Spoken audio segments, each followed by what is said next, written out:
Hey there. Okay,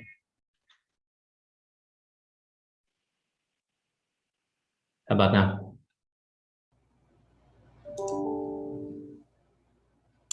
Hey there. Okay.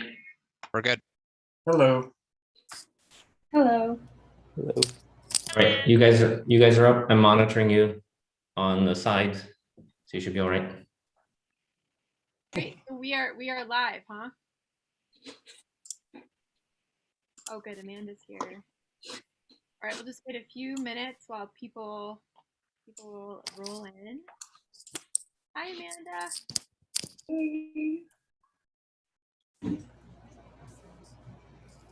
Hey, Amanda. Hi, Andrew. Hi, everyone. Hello. This is so exciting. No, I'm so excited. This is great. It's gonna be fun.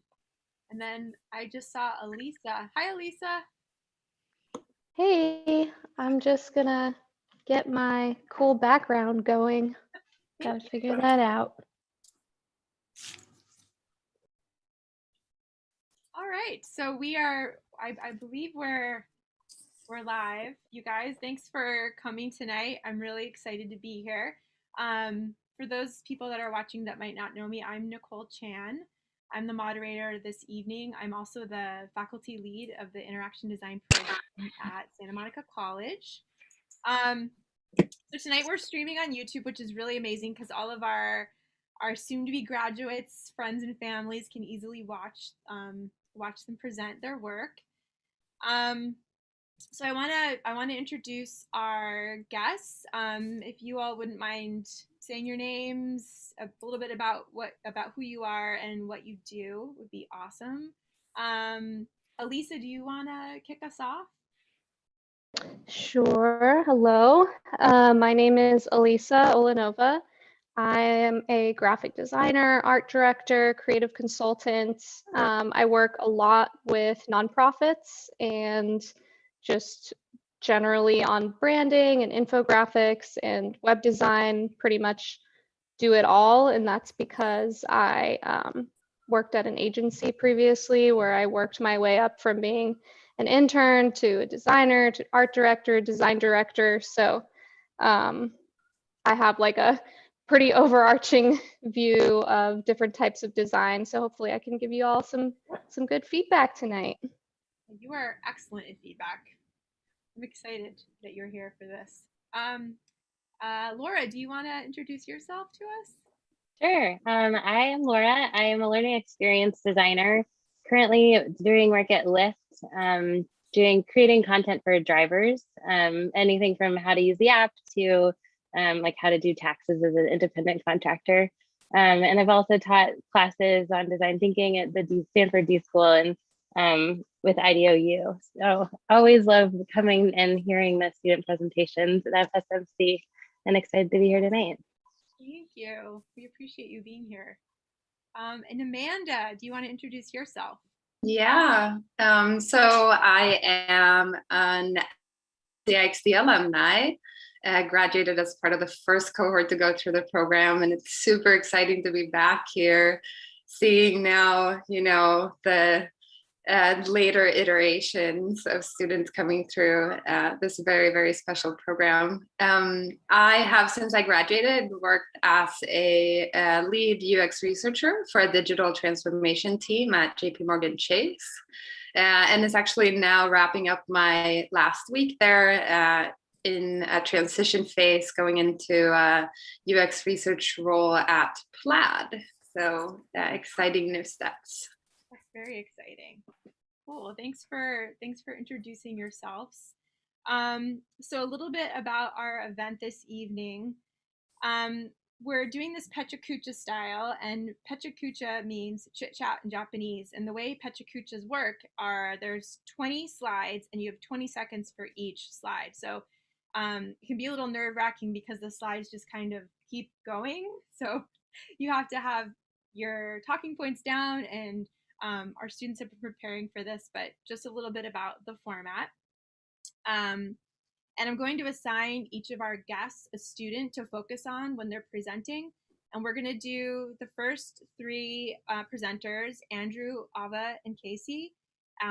So Laura, if you wouldn't mind taking Andrew, um, Elisa, if you wouldn't mind taking Ava, and Amanda, if you wouldn't mind taking Casey. And then after all the students go, then we'll just have a discussion about any notes that you took or any feedback that you might want to give them. And then I, of course, will have some questions for all of you as well. So is there any questions or concerns before we begin? Should be pretty good. All right, cool. All right, so Andrew, are you ready to go? Yes, I am. Great. Just fair warning, I tried it earlier. For some reason, I did mine on Canva, and sometimes it doesn't do the 20 seconds. So if that happens, please bear with me. All right, we got it. But I will facilitate as best as possible. Can you guys see my screen? Everything good on your end? We're kind Excellent. of seeing like we're seeing like your whole. Oh yeah. I'm gonna do the. All right. Great.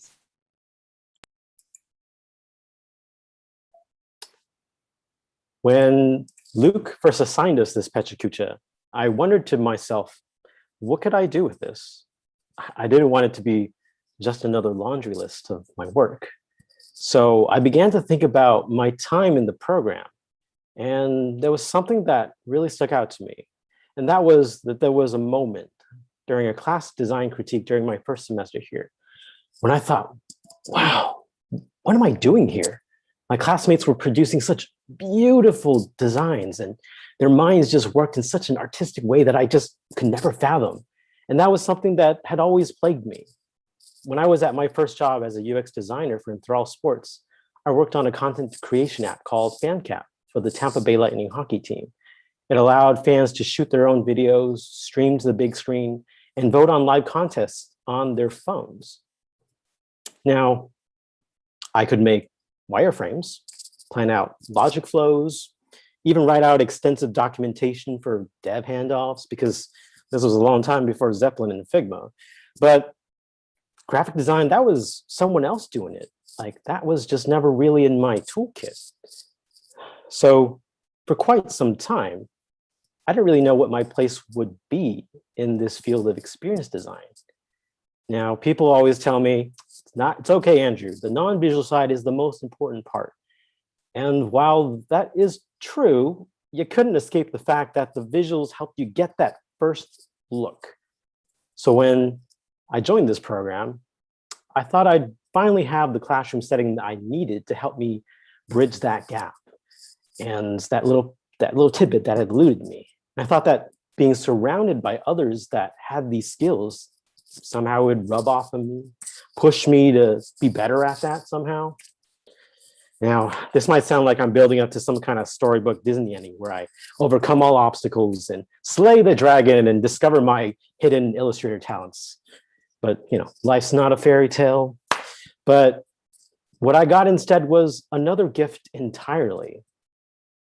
Because in the midst of all of this, I had the opportunity to take a good, hard look inward about why I loved design. And I asked myself, what did I enjoy most about the work that I did? And the first answer that came to me was naturally the research. With my social psychology background from UCLA, I naturally gravitated towards being around people, talking to them, listening to their stories, just discovering what brought them joy and delight and what pained them and frustrated them. But the second answer was, well, the writing. I didn't have many kids friends as a kid, but what I did have were a lot of books. And boy, let me tell you, I read with the best of them. I was the Michael fucking Jordan of reading. That bookworm grew up to be a huge English nerd. Content design was in my blood. So when I was looking back at my first UX job, the parts I enjoyed most was actually writing the onboarding, the help guides, strategizing what messages on screen would ease their frustration when they hit those little road bumps, those little nuggets that helped make that unusual app flow more usable. And with this self-reflection, I knew I had to fully commit myself to content design. I knew that I wasn't going to go anywhere by only half-assing it. I had to be all in, baby. So I had to put everything going forward in that mindset. So when our program partnered with Activision, I had to figure out what my role would be in this project. What was this non-gamer boy with an aversion to virtual shooting games and an unmedicated approach to his motion sickness going to do with a game like Call of Duty?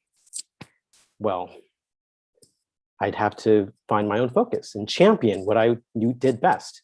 I'd get deep in the minds of our gamers to know how they think and how they feel, and make sure that our design spoke to them in their language. And through our careful design, we honed our voice and our tone to win them over and get their excitement. And that project ended up being an amazing opportunity for me as a content designer. It was a chance to flex my content strategy wings, A/B test our microcopy, and listen to some of the most unfiltered, uncensored feedback that made my writing stronger. So that when I began my work at Tend, a farm-to-table food delivery startup, I was already starting to feel comfortable in my own skin. I took those lessons and the experience I had as a product designer and used them to elevate my content design work. I brainstormed for many moons with the CEO on copy, on business strategy, rewrote whole parts of the site's content to make our message clear and strong, and refined our brand in the eyes of our distinguishing, sustainability-conscious customers. Crafting experiences with words rebuilt me as a designer, and that opened me to a whole new possibility for my future. My next chapter is designing content for American Express. Helping people gain better financial literacy is a mission that I committed myself to in this past year. And it's a path I want to explore further. Financial tech is a very exciting new field for me, and I want to make my impact here. So what's in store after that? Honestly, it's kind of hard to say, but I'm excited by the prospect of all these new and unexpected challenges down the road. And I feel confident that I can tackle them one word at a time. So thank you very much for listening to me today. Thanks, Andrew. That was wonderful. All right, so the presenter we have next is Ava.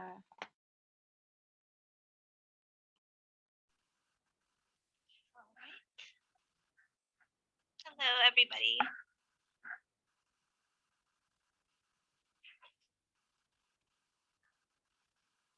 All right.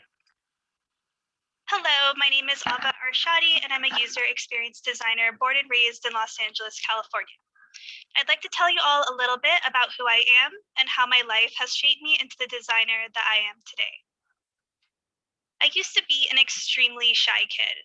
I was an only child and usually too shy to even talk, but I was always people watching, observing others, and deeply fascinated by them. Although it was hard for me to break out of my shell, I knew from a young age that I got my energy from other people. Growing up, my family didn't have much. My parents dealt not only with financial instability almost my entire life, but also instability regarding their immigration status. So I felt a lot of anxiety and pressure to grow up fast and to help my family. Video games became one of my favorite hobbies. It gave me a sense of relief from the pressure I felt, especially as a kid. I could just simply have fun and be a kid. And even now as an adult, it's one of my favorite pastimes. However, there were times it made me feel isolated, and I realized I needed to find that balance between my two favorite things, people and video games. In community college, I discovered sociology and it became my favorite subject. Since I wasn't sure what I could do with a sociology major, and I'd already decided to pursue a career in digital arts, I would take sociology classes, not even for credits. It was just so fun to learn about why people do the things that they do. Eventually, I went to Loyola Marymount University, and I continued to study multimedia arts. At LMU, I was able to get a well-rounded media arts education. I took classes in graphic design, typography, motion graphics, coding, digital photography, video editing, and more.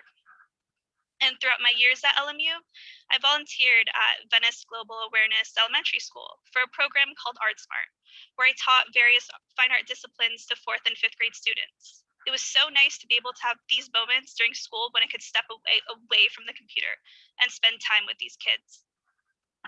I wanted the kids to have fun and tap into their personal creativity, especially because I loved having fun. So I led a project where we helped the students create their own original play. The class collaborated together to write an original story, script, props, and create their own characters and roles. And by the end of the semester, they performed their play.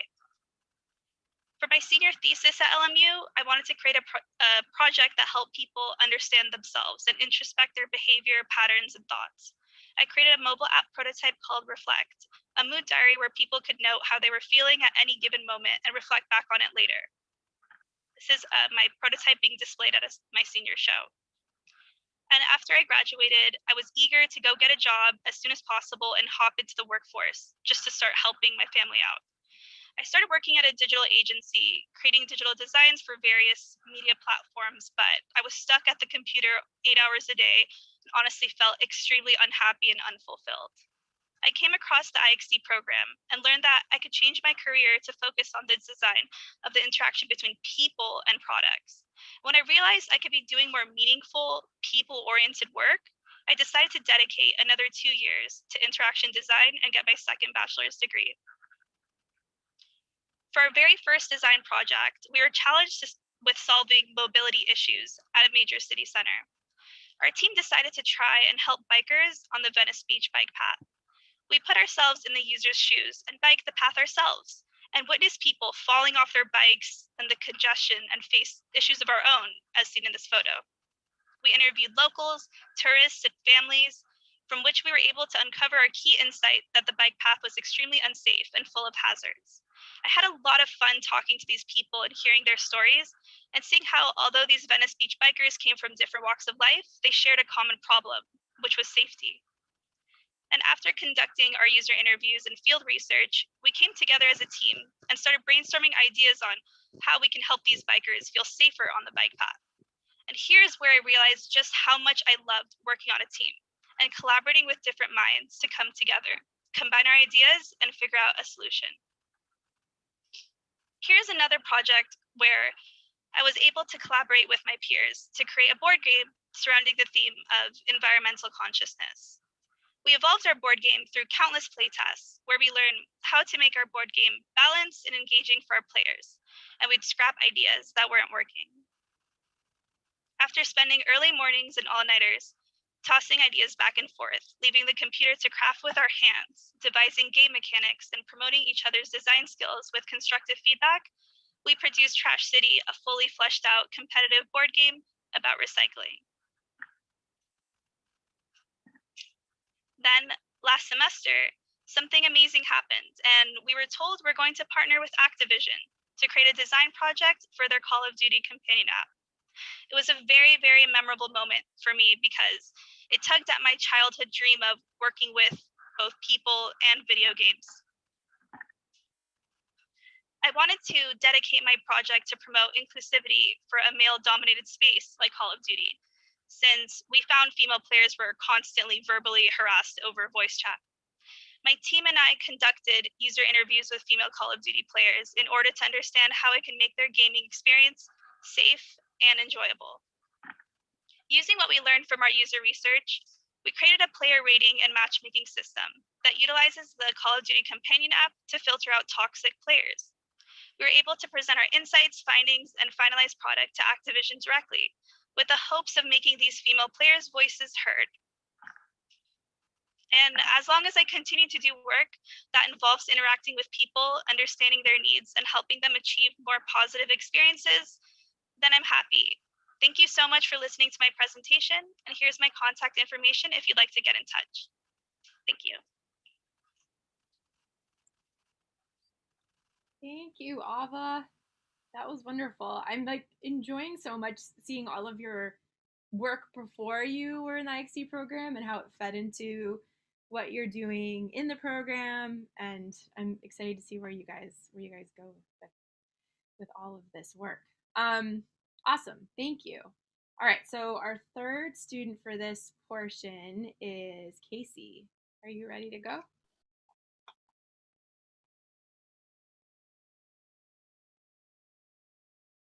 Casey? Hello? Oh, hi. Are you ready to go? Can you hear me? Yeah. Great. Sorry. Nope. Okay. Okay, let's get perfect. Okay. So, hi everyone. I hope everyone's doing well. As some of you guys may know, my name is Casey Mons and I'm a product designer. I'll be telling you the story of my life and how I became the designer I am today, but I'm gonna do a little twist. As you see here, there's this octopus and he'll be playing the role of me in this story. So I was born and raised in El Segundo, California, where I spent most of my days playing at the park or chilling at the beach with my friends and family. We lived close to LAX airport and like to spend some evenings watching the planes take off in the sunset. I feel blessed to grow up where I did, where the weather is rarely bad and the ocean's walking distance from my front door. Growing up, my parents were always available to lend a helping hand to teach me new things. I wasn't great in the writing department, so my mom was basically my tutor while growing up. My dad saw my creative side, which I got from him, and we always bonded over building, drawing, and creating. Whether it was my mom helping me learn from schoolwork, or my dad and I building, there was always something to learn in my household. My brothers on the other end taught me some other valuable skills, how to become competitive, but a team player and not give up. We would always play sports in the moment.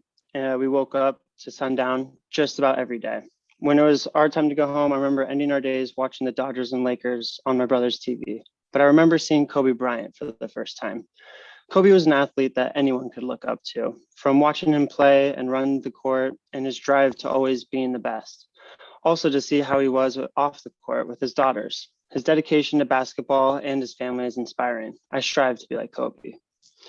For me, school was not my strong suit growing up.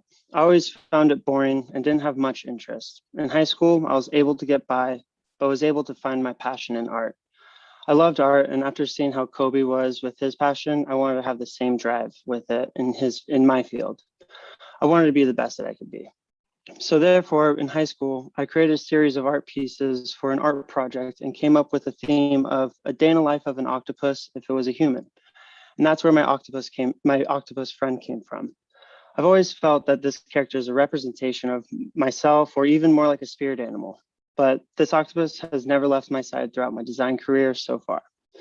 In community college, I wasn't 100% sure where I wanted to transfer to or what I even wanted to do. I loved all my art and design classes, so I took graphic design and typography while taking 3D design and printmaking classes.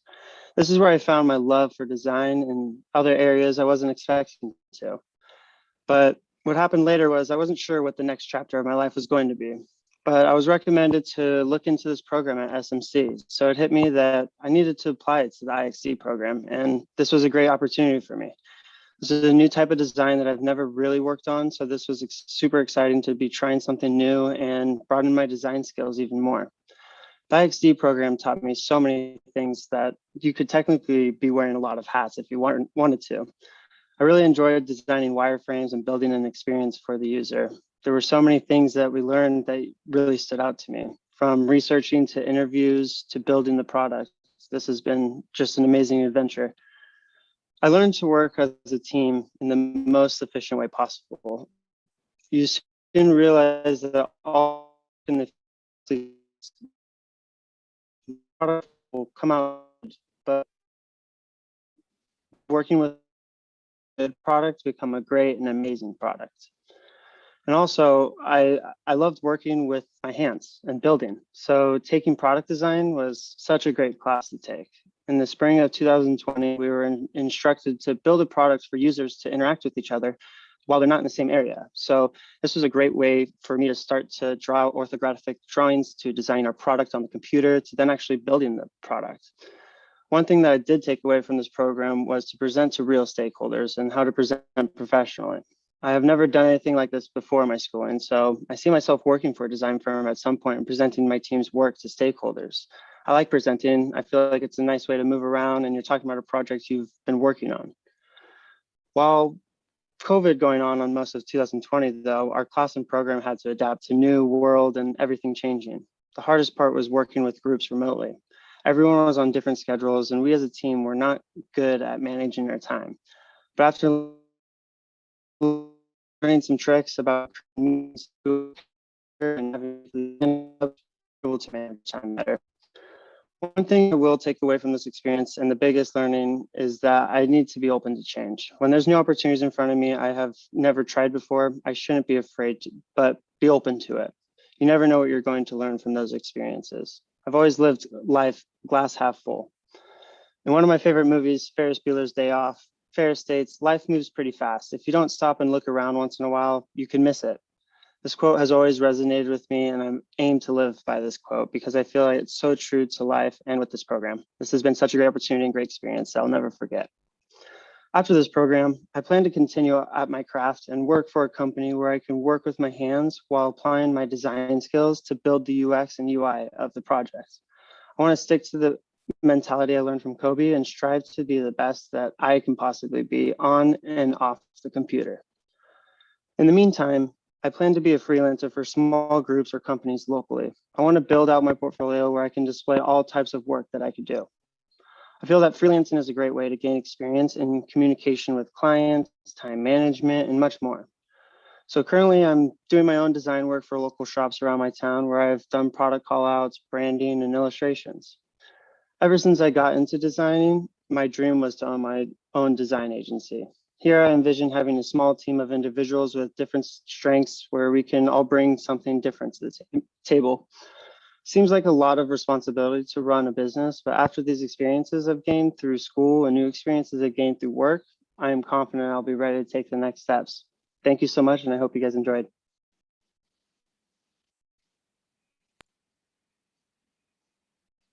Good job. Thanks, Casey. I think you need to make me a poster of one of those illustrations. Definitely. For sure, they're amazing. All right, so let's dive into some feedback. And I'm embarrassed to say I kind of forgot who I assigned it to, so correct me if I'm wrong. But Laura, did you take notes on Andrew? Yep. Okay, good. I'm right. Want to start us off with some feedback for Andrew? Yeah. Yeah. Thanks for sharing your story. I love that this was it felt like a journey through your professional and creative life. And I think like I was struck early on in the presentation that it really was starting to follow the like Pixar story arc. And then like you got to that slide where you showed Disney and you were like, this is not the story arc that you expected. I liked that. It felt like a great moment. I was wondering though, like if you were to think about that story arc, like what is the moment that like you, because you said you started by wanting to learn graphic design, and then you realized like no, it's not graphic design, it's content design. So I guess I was curious, like what was that like, but then one day something happened. Was it the Call of Duty project? I think it felt like that was like the turning point in your story, but I was curious, or like I was wondering what the true turning point was. And yeah, I think another thing I loved was the reframe of your past experience. So when you got to, early on, you tell us about the basketball app that you created, and then you get to that point where you say, actually, I really enjoyed creating the onboarding for that experience, which resonates with me because that's a lot of what I do. And that for me, like I realized it is the content that I'm really drawn to. So I really loved that re-seeing a past experience and like a past product that you've worked with through a new lens. I've always said it's easier to tell your story in reverse than it is to tell it in going forward. And I feel like what you shared was exactly that. It was like there's this story that I now know that I was experiencing, but I didn't know it at the time. And I really felt that moment. I think as a content designer, I'm always curious how other people define content design. I think it could be onboarding with learning content like what I do, but then you also mentioned copy, business strategy, brand. I think content design can cover so many different things. Like maybe it's your way of staying kind of like jack of all trades within the design space. But I was curious if there was something more specific within content design you were interested in. And maybe the last note is, and I don't remember now whether you said this at the beginning of your presentation, but Ava and Casey both started their presentations with like, I am a UX designer or I am a product designer. And I don't remember if you started with that. And so I guess if I had a wish, it would be, I wish I knew, like, you know, if you were to say, I am a, but how would you finish that sentence? So those are just some initial thoughts that I had. Andrew, do you want to answer any of those great questions? Yeah, I was like, oh, should I be responding as she goes? I was like, I wanted to make sure you got all your thoughts out, because I know sometimes when I'm in the heat of it, you know, you just can keep going. I guess to go backwards, I didn't actually mention exactly what role I was filling. I debated about that for a while, and I've never been a fan of that like format. Like, I understand why it's important and how good it is to clue into people for that, but the way I interpreted this assignment, I really wanted to make it something very different in the way I tell the story, and I didn't want to clue everyone in right away, as to that would spoil the arc turn. So that's why I didn't announce it in the beginning that I was going to go content design. So it's just, I guess that was just my little take on it. Yeah, I guess I would say, like, I guess even like if it wasn't at the beginning, it would have been nice to hear you like decide. I know you like made it explicit what you were interested in content design, but I feel like you never said like, I am a content designer. Even if it was later in the presentation, I think it could have been or it could have helped kind of like consolidate the thoughts that you'd had. Okay. What was the other one? I don't think The turning point. Turning point. I don't think I necessarily pinpoint an exact point. It's something that I think had started to dwell in my mind at some point during the first year, when I discovered that this was a thing. I've always been an English nerd, like from a long time ago. And, you know, I never thought I could actually make a living off of this. I tutored, I was always doing all the writing anyway, but it's just something that I was naturally, as I mentioned, it was something I naturally did as I was doing the product design, because that was just wearing of many hats, and that was just something that I just always loved doing. And I found I was doing that in the group projects as well in the program. And once I discovered that this was something I could actually specialize in, and as I'm sure you're aware, content design is becoming much more well-known, widespread, and recognized for the value that it presents for the companies, that I realized, okay, I can take that next step to like define myself. I'm not going to be limiting myself, but instead this would actually be freeing me, as opposed to thinking of myself as someone who has to teach myself all these skills to be a well-rounded UX designer to all these fields. Instead, I got to be able to use that background to inform my ability to be a content designer that has this background. And I found that was incredibly helpful when I was applying for jobs and interviewing, because I wasn't a copywriter or the other more typical paths, I suppose. I already was very involved in the process of this role, because I wasn't just writing things, I was designing, I was just designing with the words themselves. So I think it'd be hard to pinpoint an exact point where my story flipped. And I think there was a second question in the middle I've forgotten, I'm sorry. Maybe it was just kind of like, is there a specific realm in which you're interested in content design? Like, you know, there's like learning content design, which is what I do, but then there's like brand content design, or there's business strategy you mentioned. There's like in-app copy, there's like web copy. I'm just curious if you're drawn to any specific type of content. I think given that this is my first foray into really diving in professionally, I am still exploring all the various avenues. I'm currently a UX writer at American Express, and I just started, so it's really just compliance training. So I haven't really gotten a taste of the actual work. But I'm excited to just see the full depth of what they do. And I hope that they eventually also relabel as a content design, because it's so much more than just writing microcopy. But I'd love to like try my hand at all the various things, because I think it just encompasses so many things about the experience itself. So you can't really just do just one small aspect, because it informs so many other parts. So it's my way of just saying everything's game right Everything. now. So Yeah, no, the Lyft UX writing team just changed their title last week to content design. So there definitely is some like energy around content design. So it's a cool space to be in. And yeah, it sounds like it'll be a fun at American Express. That sounds exciting. yeah, I've seen Lyft do some really amazing work. You guys always have UX writer internships. So maybe somewhere down the line, shift out of fintech to something else. Yeah, let us know. Yeah. That's great. Well, thank you. Thank you very much, Laura. Yeah, thank you.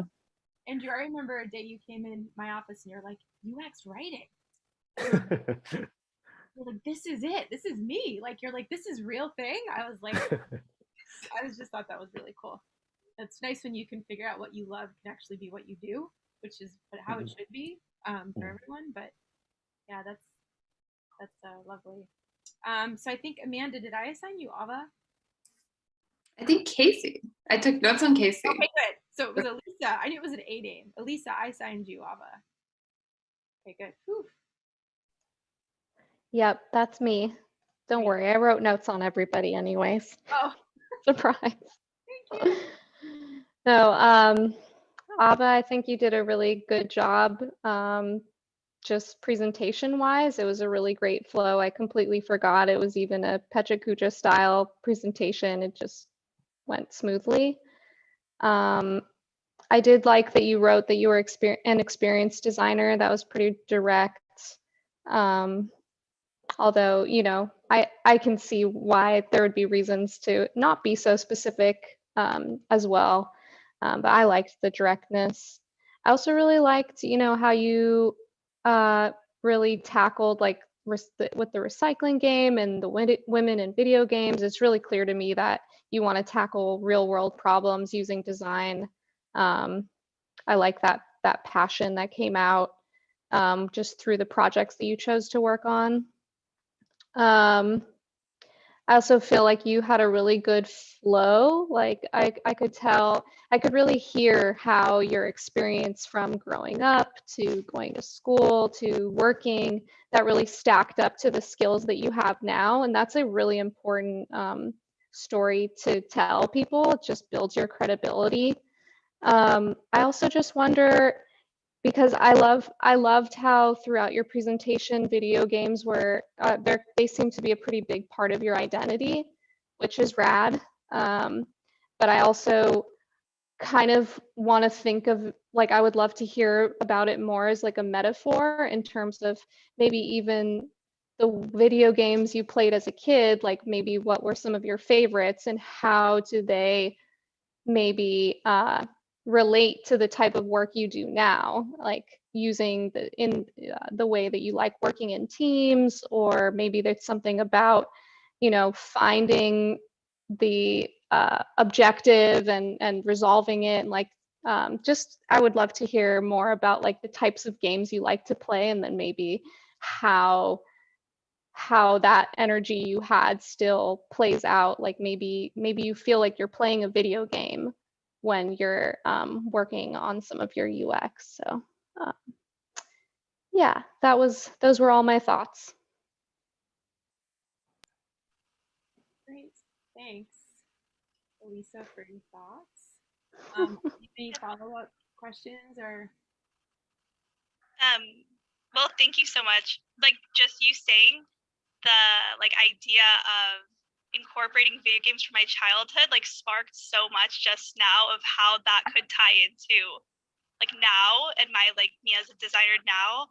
So that's honestly really like amazing feedback. So It'd be fun to think about too, right? Like, how did this platformer game teach me to take, you know, one step at a time with my UX or something like that? No, definitely, because like I think I mentioned I was an only child, so I actually was very like I really didn't like single player games at all as a kid.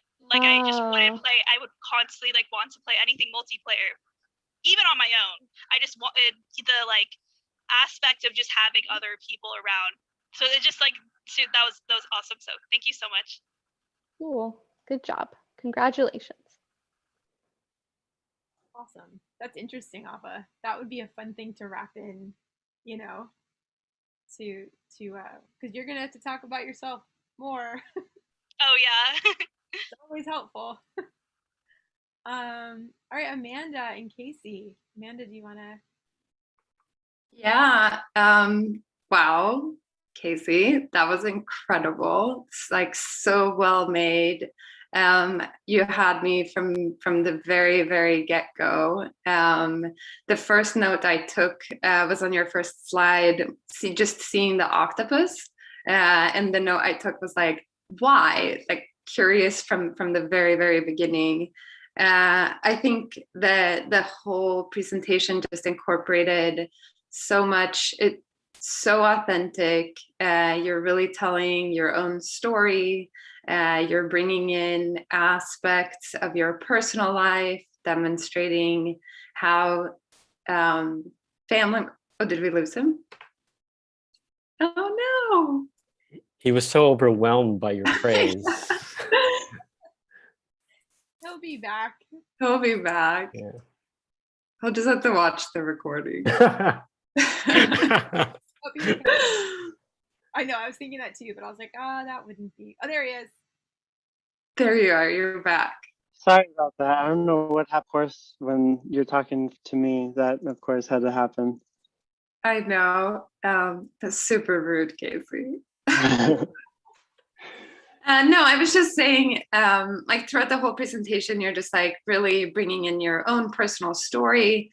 You're demonstrating how you as a designer are able to learn from people and topics outside of design. So you're referring to your family members, like your dad, and all of the creative work that you did together, your brother, and the whole sports aspect, bringing that all sort of tying it back to skills that are so important in your professional life, like teamwork and dedication and setting goals and being ambitious and going after those goals. So just like so well done. I love that you also, when you stepped into your experience in the design program and going through the IXD program, brought up some of the challenges that you faced, and you were really transparent about the fact that you have gone through some rough time with team members too, and like reflecting upon how COVID actually impacted the way that you were asked were able to deliver, which I think is also really beautiful qualities to display and be so transparent about, because it's very real and it just like it builds trust, right? Because you're able to be honest about those things. So I just like, I'm so impressed. Really well done. I think the one thing that maybe was missing was, I know that you want to do hands-on work with all of your 8 arms or legs or whatever those are called. And then of course, like product design, UX design, UI design. I would love for you to be like very explicit about what industry you want to go after or what companies you're interested in, only because I think anybody who's listening and like becoming interested in your work, you ask yourself, who can I connect you with, or how can I help you? And it's so much easier if you know like exactly what this person is seeking. So my advice or recommendation or question for you is like, how can you sort of speak your future into existence by being like very clear about what it is exactly that you're gunning for? But so well done. Thank you, Amanda. I appreciate that. And I appreciate you coming and giving all this great advice and good feedback. So it's a great question. And I feel like it's hard to answer just because I enjoy doing so many of those things I've learned like while growing up and through this program, but I've always realized that creativity is always a big thing in my life that I need. So having someone that a job that I am always being able to be creativity, like creative the whole time, I think is a big. So I think graphic design would probably be the first, and then see where it goes from there for sure. But like you said, there's 8 tentacles, so there's 8 different. I'll continue to try to do that. Yeah, it makes me think of the image you had of the octopus with all the different hats on. It's like different hats and figuring out, you know, that's the lovely thing I think too about what we do is it's so multifaceted, you know, especially depending on where you work, you might be contributing in all different areas. I've had jobs where I've had that role too. All right, everyone, trying to be aware of time. It is 7:45, so let's go ahead and take a 5-minute break and come back and we'll jump into Ross and Giselle. Okay? Everyone at 7:50.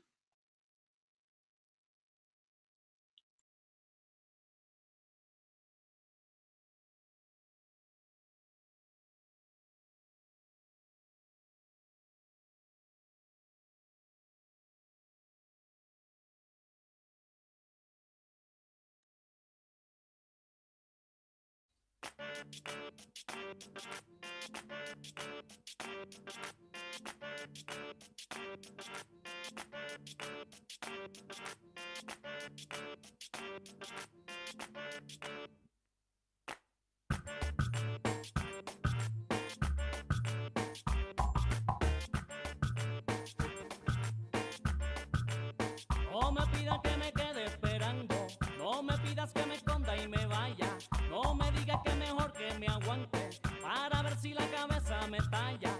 Yo no quiero que me agarre la noche, no me pidas que ahora tire la toalla, no me pidas que me vaya corriendo, que me rinda sin pelear la batalla. Mira que la gente ya no se calla, no vale la pena dar más papaya. Mira que la gente ya no se calla, no vale la pena dar más papaya. See me out. I'm better ready little, some people whine and giggle. Come on the after shot tonight we featuring the fiddles. They wanna dance a little, charanga in the middle. Pull your rengi, boy. I make the rebels say kill, mojitos make them bubble. Forget the wolves to strive to right to itch is giving trouble. I am a free spirit, I love to whip the stick it. Don't like the vibes that put the people in a proper panic. I'm getting critical, people so cynical. Forget about the spiritual, all about the physical. Man a rap stop shoot without principle. Would a slam minigal, dirty or clinical. But a rock runs out a hen a funeral. Mama bad eye water hysterical. Then try to tell us where you get accidental. But you have 70 to 50 mash up your mental. Ya no se calla, no vale la pena dar más papaya. Mira que la gente ya no se calla, no vale la pena dar más papaya.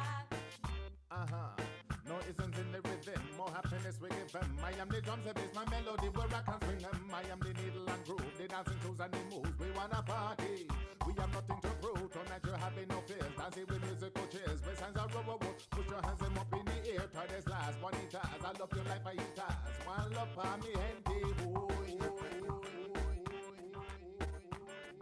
one love for me, gente,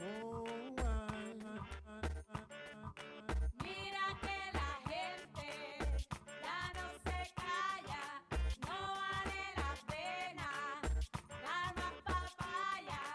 Mira que la gente ya no se calla, no vale la pena I'm dar getting más critical, people so cynical. Forget about the spiritual, all about the physical. Man a rap stop shoot without principle. Would a slam minigal, dirty or clinical. But a rock runs out a hen a funeral. Mama bad eye water hysterical. And try to tell us where you get accidental. But you have 70 to 50 mash up your mental.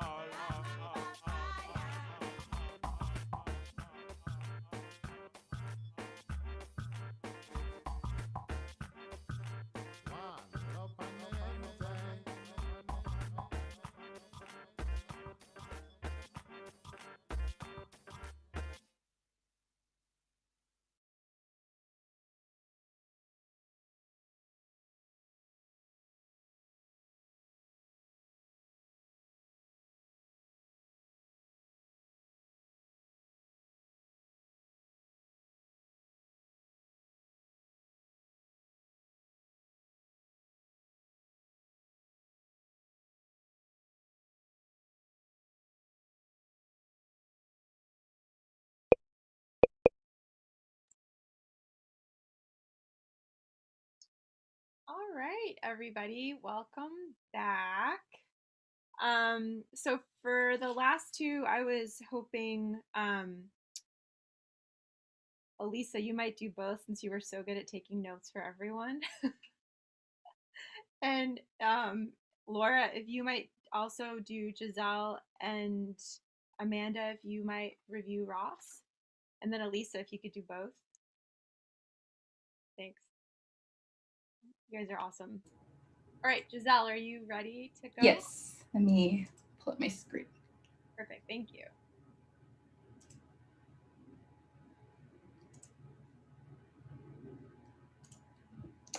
Okay, let me.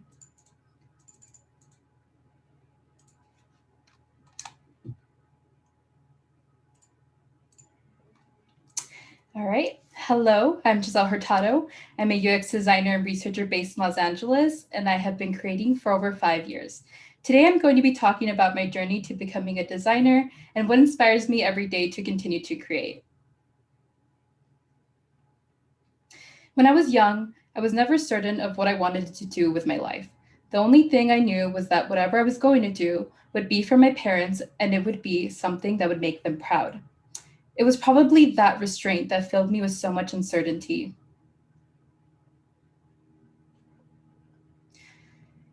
However, I felt as though I owed them that much. Both my parents are immigrants who came here from nothing and worked hard to provide me with the life I have now, where I have the privilege of going to school without having to worry financially. So I thought, isn't it only fair you do something that they would approve of? So that's what I did. I went through my school years never thinking that I could choose a path for myself. I would say that I wanted to pursue a job in the medical field since I knew that that was what my parents wanted for me. Never did I think that design would be an option until my passion for design was awakened in high school. I was given the option of taking graphic design classes in high school, and these are a couple posters I made for some of the plays at my school. This was my first time doing any sort of graphic design, and even though these are only simple posters, I was proud of what I made, and I was happy to see it posted up around school. But above all, I had fun doing it. Unfortunately, this was still at a time where pursuing an artistic career was not something I could pursue, so when it came to picking a major for college, I started Santa Monica College as a biology major. But after a year, I realized that I was incredibly burnt out and that this was not a career I wanted. This realization led me back to graphic design. It took some convincing from my parents, but once they realized that this was a career that will sustain me and make me happy, I was able to get their full support. That was when I changed my career path completely and started taking design classes at SMC. It was my first design class at SMC that my professor mentioned, the Interaction Design program. This was my first time ever hearing the words interaction design, but once I did my research and found out that not only could I do what I love, which is design, but I could also work in the field that will give me opportunities to work on impactful projects that will make my parents proud, I knew that this was the right path for me. Through this program, I discovered many subfields of design, such as user experience, user research, and web design. Through these subfields, I learned how to prototype, conduct user interviews and research, and user interface design. Since there are so many opportunities in interaction design, I have been able to incorporate two of my favorite interests into my work. One interest being makeup. Makeup has allowed me to explore myself artistically and gives me the confidence I look for. That's why when I got the opportunity to design and code my very own cosmetic websites, I felt the same fulfillment and happiness again that I felt in high school when I first started designing. Through these websites, I learned how to code HTML, CSS, JavaScript, Bootstrap, and design wireframes for websites. I was able to learn so much through creating and designing work that inspires me and gives me the fulfillment I've been looking for. The feeling when creating these websites has put me on the search of finding a design job in the beauty industry. My other favorite interest is video games. Video games has been a part of my life since I can remember. They allow me to make memories with friends and family and have given me a form of escapism that I seek to help me when I'm feeling anxious. That's why I was so excited when my program got the opportunity to work with the video game company Activision. Activision tasked us with redesigning the Call of Duty companion app in order to attract current and new players and to create a sense of community through the app. My teammate and I decided to focus on the Call of Duty female audience, since that was the audience we thought was the most overlooked in the gaming industry. From our research, we came to the conclusion that for female gamers, the gaming community is not a very welcoming environment for them, especially in the Call of Duty community that is known for its toxic players. So we thought, how may we be able to use the companion app to create a more inclusive environment for female gamers and to help them find community they feel safe with? So we got the opportunity to interview women that have been playing video games since they were young and identify as female gamers. We found that most of them prefer to play with their friends instead of strangers to avoid the constant harassment that comes with being a female gamer. These women have also expressed that they have been harassed and degraded so often while playing video games that they have just accepted it as part of their gaming experience. Our solution was to create a rating system called Preferred Players, where players are able to rate each other as preferred and not preferred. Those with a high preferred rating are able to access a locked preferred squads feature where they are able to form groups to play with. Those groups would contain like-minded, good-natured players, making it a more enjoyable environment not only for women, but all players. This project allowed me to gain many valuable skills from talking with stakeholders to conducting user interviews and testing. This project gave me the opportunity to speak with like-minded women that also share similar experience to me as a fellow female gamer. I also realized that getting to talk to your users, getting their feedback, and having them react well to your hard work is what keeps me going as a designer. These projects all circle back to when I was in high school, seeing my posters on the walls and feeling a sense of accomplishment. It was a time where I felt the most uncertain about my life, and without that experience, I wouldn't be the designer I am today. I now have all the certainty that I can have a successful, fulfilling career that will make me happy and my parents proud. I wanted to end off today with a quote by Estee Lauder. I never dreamed about success, I worked for it. This quote resonates with me not only because Estee Lauder is a successful woman in the beauty industry, but also because her words remind me to stop living in my head thinking about a future that I want and to instead live in the present and work hard for that successful future. Thank you so much for listening to my design journey. Here's my contact info and where I can be reached. I hope we can connect. Thank you, Giselle. Thank you. I think I especially like the picture of little you with your mom and dad. That was wonderful. All right. Last but not least, Ross, are you ready to go? Yes, I am. Awesome.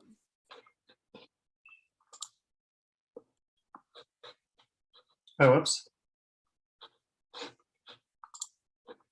Sorry, hang on a second.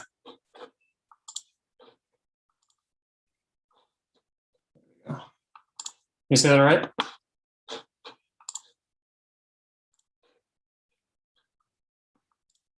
Good evening, everybody. My name is Ross Meredith. I'm a first-generation college student originally from a small town in Western New York. I lived in Los Angeles from 2007 until I moved to Chicago with my boyfriend, Daniel.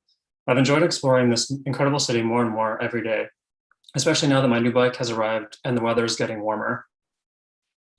Growing up on a dairy farm, I knew that hard work always paid off. I started working at 14, and at the time, my biggest ambition was to buy my first car.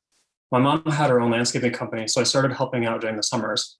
In 2 summers' time, I stayed motivated and had earned enough money to get a car. My hard work had come to fruition in the form of freedom. I also have an interest in architecture. My grandfather, the late Robert Nelson, a brilliant architect in his time, would send architectural plans to me, and I would send back my ideas. I'd come up with these imaginative plans. He would send back elevation views and explain how the projects would fit together. I consider these interactions to be the foundation of my art education. In high school, I excelled in English and art. High school was also where I got my first dose of photography, pagination, and graphic design. I was interested in calligraphy and typography too. My first real job was at the local newspaper, the Post Journal, where I began organizing photo negatives and later became an assignment photographer. I started at Jamestown Community College after graduation and went right into the fine arts program. My first semester was a steep learning curve. However, I did not lose interest in photography. JCC is also the place where I took my first graphic design class. I felt graphic design coupled with photography was a winning combination. I learned a lot and I graduated in 2003. At that point, I felt a strong urge to continue my education, but what? I was interested in everything design related, it seemed. At that point, I had no idea what to pursue next or what college to continue my education. I made a quick decision. Mom was a landscaper, grandfather was an architect, I'll be a landscape architect. Not the best decision. After moving home from Syracuse, a friend invited me to move to Los Angeles in 2007. I returned to my creative roots and dove into the graphic design world again. I worked freelance design gigs, was hired into my first corporate design job, and later found my place in an online retail company as a photographer, where I stayed for 6 years. I had placed my education on hold since 2005. I met a man who I would later call my best friend, roommate, and mentor. He told me about a new program at Santa Monica College that he thought would be perfect for me. The program was called Interaction Design. I attended an info session and knew right away that this was the program for me. I made the transition from a full-time employee to a full-time student in 2018. I enrolled at Santa Monica College and started taking classes one at a time and then increasing the course load. I was on my way to finally completing my educational goals, a bachelor degree in interaction design.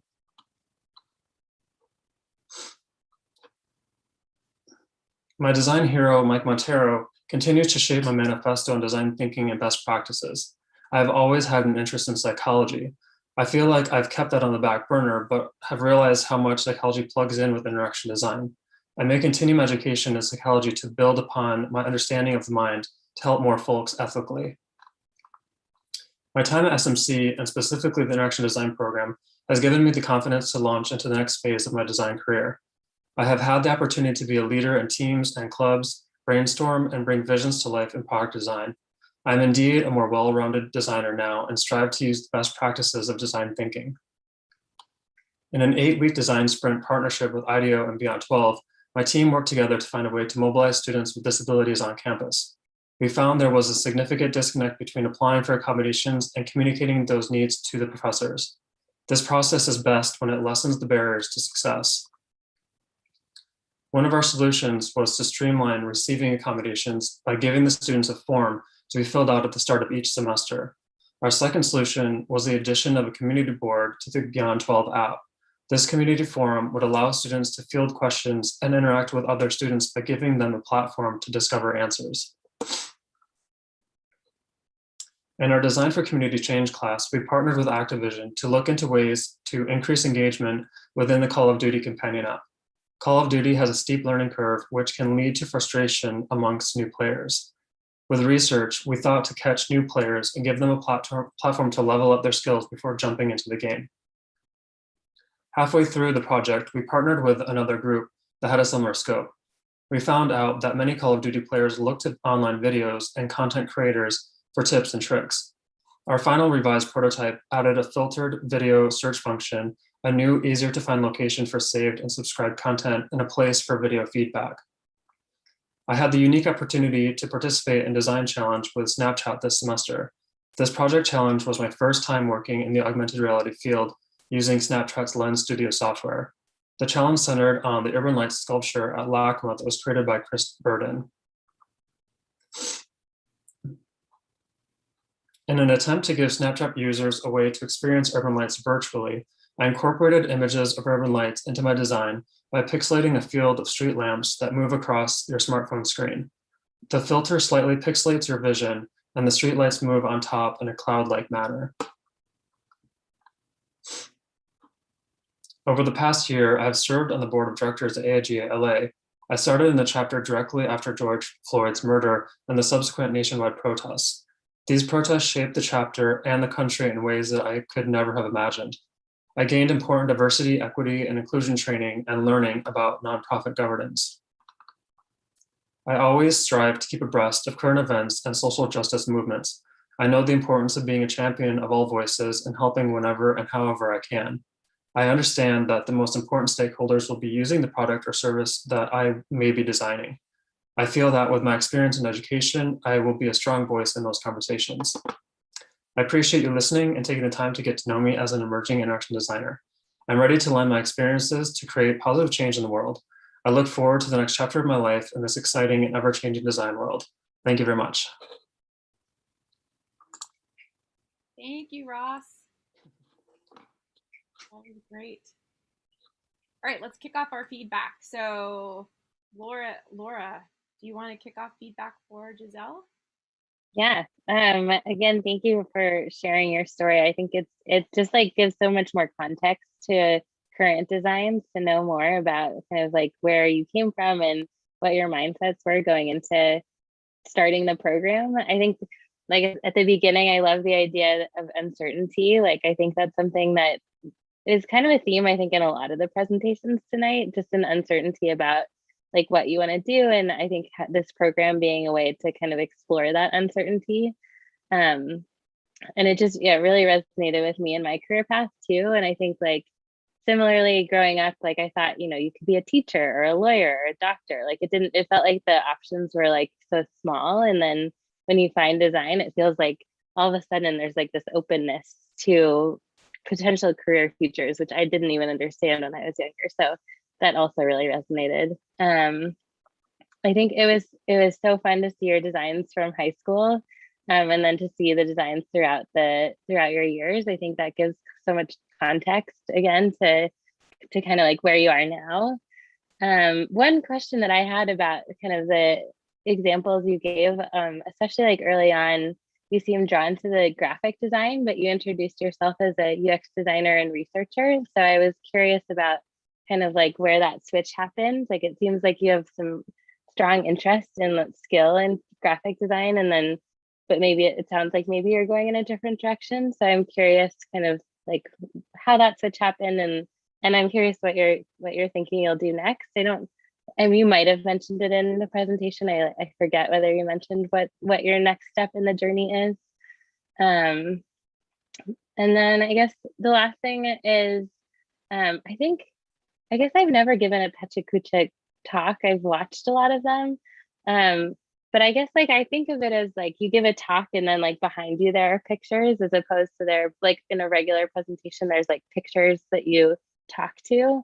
And so I in general, I don't know, it's just an interesting style to look at, to watch the Pechakucha style, and whether it's like about having pictures behind you that like need to support what you're saying exactly, like word for word, or if it's, yeah, I was just curious about the style of it. Yeah, and I think overall just like really fun to see the like journey, and curious where the journey is going next. Well, as far as where the switch went for me with graphic design, like as much as I love graphic design, it was like my origin. When it came to UX, I think what really drew me to it was the part where I got to talk to people and then get that feedback and then design for them. Like for example, my Activision project where I was able to design for female gamers. It was so great to be able to talk to women that have similar experience to me, because I'm also a female gamer, and then get that feedback from them, and then be able to design for their hardships and in a space that's male dominated, and where they go to relax, but they can't because they're being degraded and told that they can't be a part of this community. So I think that's where that switch went with graphic design and like UX and UX research for me. Yeah, I thought that project sounds like such a great one. I like would love to learn more about that project. Such a great, oh, like a really interesting take on the gaming community. Like not an immediately obvious one, but like as soon as you look a little bit closer, it like is very clear. Super interesting take on it. Thank you.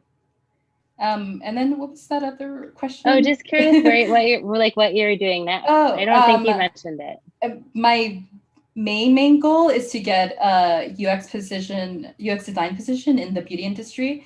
But I also really interested in the gaming industry as well. Like either one, I'm open to either one. But that's like my biggest goal. Cool. Thank you. Thank you. Elisa, you want to jump in with anything additional? Yeah, that was great. I think it's really great that you like it's kind of a unique position to be in, to have an idea of what industry you want to seek work in. I feel like that's going to be really beneficial to you to like have that kind of focus. I also just like, not just you, but also Ava, but just like the immigrant child pressure story, totally relate to that. Thank you for sharing that. I feel like that does drive, that definitely drives, like, you must be successful, but then it translates to your work, because then you have to prove that as a designer you can be successful, which is great. And yeah, I feel like for me, there was just a little bit of confusion, because I actually really liked when you talked about how much you like the user research portion. I think that shows that you are maybe a very relatable person. When you talk to people, you have a good time. And that's not easy to do when you interview people. And obviously you would be able to pursue something like that. You're not always going to be able to work on projects that you relate to, but maybe if you get to be in the industries that you're interested in, you will. But I think right before that, you presented the cosmetics websites that you made. And I feel like it might be helpful just to share a little bit about, like, what about that project really like sparked your interest as well, and maybe even continued to lead you towards the user experience, user research side of things. But yeah, I thought you did a really great job. Oh, and also just quick note, you could just slow down a little bit when you're talking. Just Thank because you very much. you seem really ready to go, Yeah. but you don't have to hurry. Yeah. Thank you very much for that feedback. Just wanted it to be over, right? But you have to wait 20 seconds. I know. All right, let's dive into talking about Ross. Amanda, do you want to kick us off? Yeah, happy to.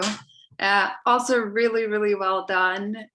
This seems extremely difficult to do, and you all nailed it. And I think, Ross, your presentation was it was interesting because it was unique in a way where yours, I felt, was a really, really good example of how these can be used almost like a resume.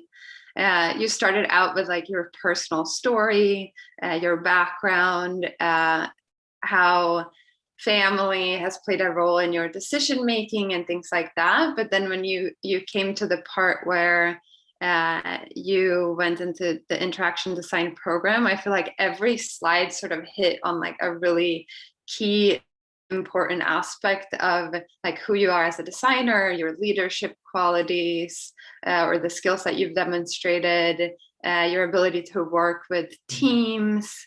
You showcased all of the various projects that you've been working on in more of like a portfolio or like resume like fashion, where it's like, this is the work that we did or what we were able to accomplish, a little bit of background of the project, and then moving on. So it seems like you really demonstrated like professional breadth and really deep understanding of like the design work that you have been able to do throughout your time in the program. So I thought that was really excellent. One thing that maybe I wished for during the presentation was for you to bring back like photography and maybe architecture or landscaping in some way. Like, what are some things that you learned in your many, it sounds like, previous lives that you're now sort of bringing into your new identity as a designer, or things that have influenced or made you as a designer unique? That was something I was kind of waiting for. I think it came back a little bit in the Snapchat project, about like the imagery coming back. But that's something I think maybe would have been a nice sort of way of tying it all up. But yeah, really well done. Thank you so much for that awesome feedback. Yeah, you're right. I definitely think that all of those projects, I definitely influence where I'm going and what I've done. And like, you're right, all the lives I've had, I'm glad that you picked up on that. But yeah, I think that that's super important. So I think that I'll find a way to wrap that in somehow. Yeah, and then and then the other thing I think that was really great was how you also demonstrated how you sort of sprung into action when George Floyd happened, all of the social unrest, and how that kind of drove you to dive deeper into inclusion and accessibility. So that was like my last note was like, you've demonstrated really great design skills, and then on top of that, this deeper understanding of how design can impact, you know, life and communities around us. So I thought that was really excellent too. Thank you so much. The work is never done. It's not, but it's all really great and fun work. So we're very lucky in that sense. Yes. Elisa, do you have anything you want to add? Yeah, I definitely had a lot of really similar notes, definitely like hitting on how, because this is actually really useful, I think, for everybody to remember is like the skills that you build are just adding to your story and making you more special. It's never like, oh, I failed at this, so now I decided to do this. Like, no, actually, you're a really smart photographer, which means you have a good eye for da da da da. Like, you tell the story as if it's like the best thing ever. So I would have loved to hear that as well. I totally agree. I feel like you shared like a breadth of lives that you've lived, and I really appreciated that. And yeah, I guess for storytelling's sake, I would have loved to hear a little bit more about like maybe like your current reflection on your hometown, and you know, because to me, I thought this was going to be like a story about like achieving freedom and what that really means. I don't mean to put you in some sort of box or anything. I'm just as an option for the story itself, because I was really interested in like how you left your hometown. So, but yeah, I thought that was really cool, and I feel like you're a really well-rounded creator. Yeah, I just feel like you could have even more confidence when you're presenting. Thank you so much, Elisa. Appreciate it. All right, so I just want to there were some themes that kind of emerged, like was mentioned earlier from this evening, and so I kind of want to just throw a couple of questions at our guests and get their take on some of these things that were talked about.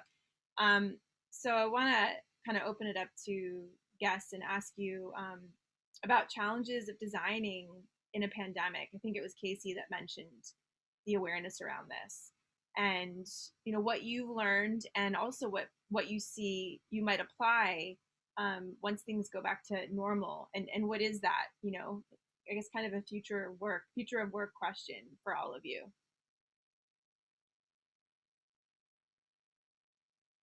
And any of you can jump in anytime. Yeah, I can start with just like something. When I was a student, I did a research project on introversion and the design process.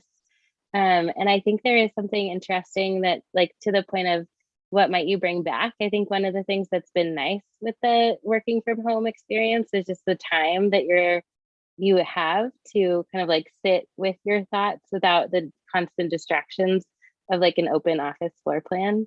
And so I think there is something that has been nice about the quiet. I think what I miss is like being able to sit down next to the person I'm working with and look at the same computer and like edit a video really quickly and move things around. Like there's, especially with video, it's really hard to collaborate with people over Zoom or over Google Hangouts or whatever, because you can't play sound and it's delayed. And so it's a lot slower, I think, to design things over Zoom. But I think the like plus side of the slowness is that there's space and time to think that you don't really have when you're in person, and you have to be moving as quickly as the meeting or as everybody else around you is moving.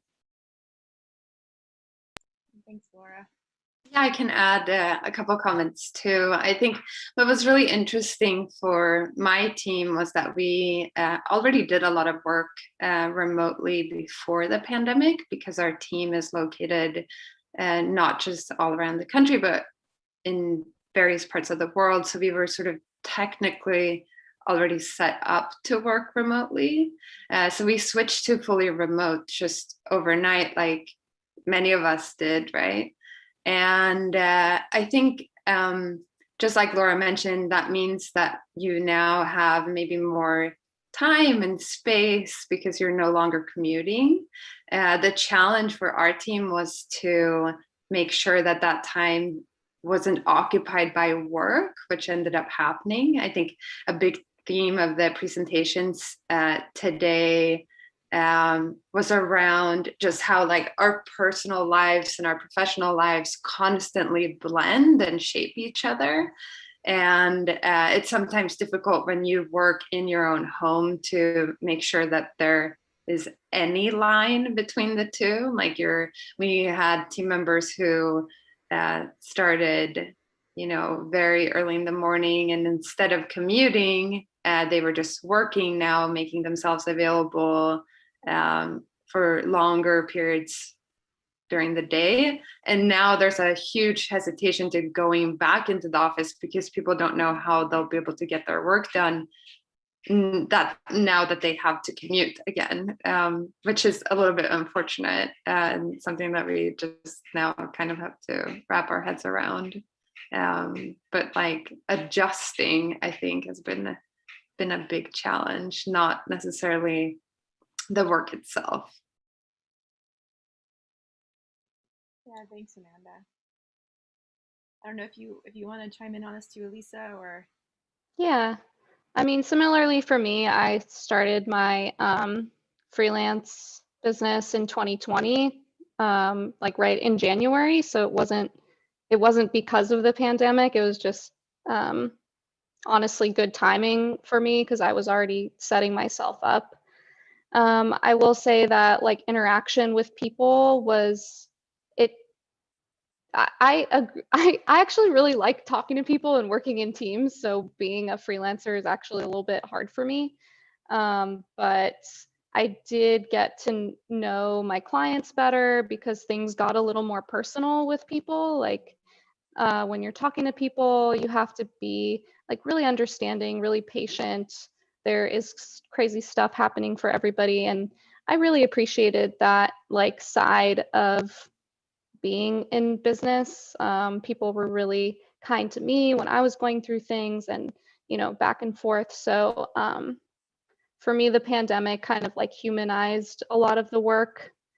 And I also was really inspired by some of my clients because they had to really pivot during the pandemic for what they were doing. So I kind of became like a cheerleader for them and helping them with their ideas. So it kind of expanded, what I would normally be doing for them, which is just like they have an idea, they tell me what they want. But in this case, I was able to, really piggyback off of them and say, yes, and what if we da da da da da. So yeah, definitely a lot of hardships for people, but at the same time, created like a different kind of closeness as well. So yeah.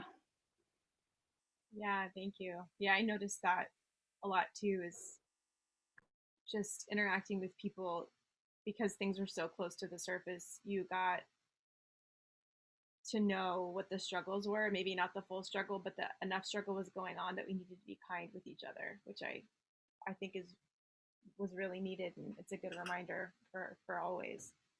So last question, because I want to be aware of time, for our guests is, what experiences or advice do you have for students leaving school? And if you want to like frame it in the way of like, what advice would you, looking back now, would you give to yourself now that you are where you are now when you were leaving school? So just to share any insights with our graduating class. I can start by sharing some advice that Laura gave me when I was about to graduate. So what she was saying was, everyone talks about networking, and it's so important to connect with people in industry because it's very, very difficult to find your way into organizations through the front door. And one really great way of connecting with people in the industry is to offer your help. So instead of asking something from them, you can ask how you can contribute to projects that they are working on or support them in any way, which really, gives you an opportunity to get in front of somebody and then also connect in like a very sort of human and real way, rather than maybe over a coffee chat where you're just trying to learn about somebody very quickly and then like ask for a favor. So instead of asking for a favor, maybe offer one, which was really great. And thank you, Laura. I love that you stole my advice. No, I'm glad that, and Amanda did that so well. I remember she came up and helped with the presentation that I was working on, and now we've stayed friends. We went on a hike a couple of weekends ago, so it is true. So yeah, it is. I think it's a good piece of advice. It's one that others have given to me. So I guess the other piece of advice I would have is, and I think I already said it when I was giving feedback to what Andrew was saying, but just like always knowing that, like, even if the path doesn't seem to make sense as you're going forward, and I think like Ross's presentation was demonstrated this too, like when you look back at it, it's a lot easier to weave your story. So I remember when I was leaving my undergrad program and my bachelor's and my master's even, I was like, well, like everybody else seems to have it figured out. Like people can tell their story really well. And I think like now that I've been in industry for a little while, I'm like, oh, it's not that you figured it out. It's just that now that they've had a couple of years to reflect, they can tell that story because they know what the like connecting pieces were. And so I think it's just like being okay with the idea that you don't, with uncertainty, to Giselle's point, like you don't always, uncertainty is I think good, especially in the design space. And that like storytelling and being able to then weave that story is just as important as feeling like you actually know what you're doing. Yeah, that ambiguity, you slowly learn to love it, and you're like, yes, this makes no sense. But at first you're like, oh no, I don't even want to touch this. That's great advice. Yeah, and I can't say that like that experience ever ends, like where you feel like you're not sure if you know what you're doing. Like even if you've done it for years and years, you're still like, am I good at this?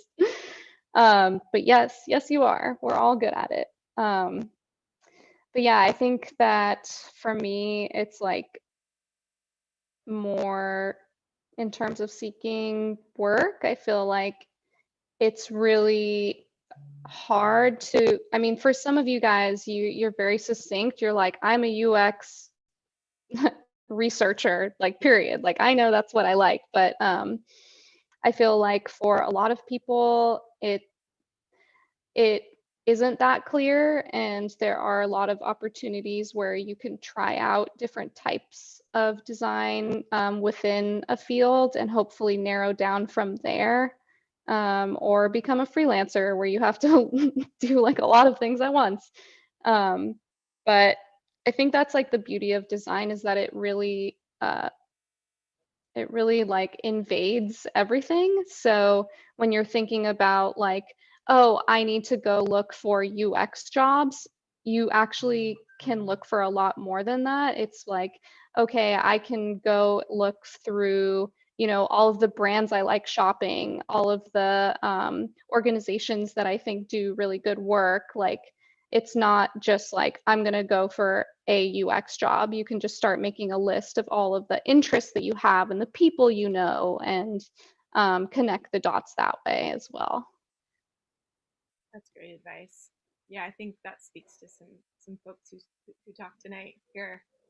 All right, so we are at time. So I want to express how grateful I am for our guests to take the time to give our graduates feedback tonight. So thank you, Amanda Sanchez, Laura Pickle, and Elisa Olanova. And then also to our fabulous Ross, Giselle, Andrew, Ava, and Casey. Like, thank you for sharing your stories with us tonight. It's beautiful to be able to be transparent and open and see that path of how you guys are just have evolved. It's marvelous for me to watch, just because I've known you for the past 2 years, but even to see the history past that and how that connects to where you're going to go has been really nice and lovely to see. So also, for anybody watching, we will be hosting another one of these tomorrow night. So we'll have another 5 or 6 students that are going to present with guests. So if you want to come back and watch tomorrow night, please do so. And of course, we have our celebration event on Friday for people that want to chime in as well. So thank you so much, everybody. Have a fabulous evening and good luck. And see you later. Thank you, everyone. Hey, good Thank job. you so much.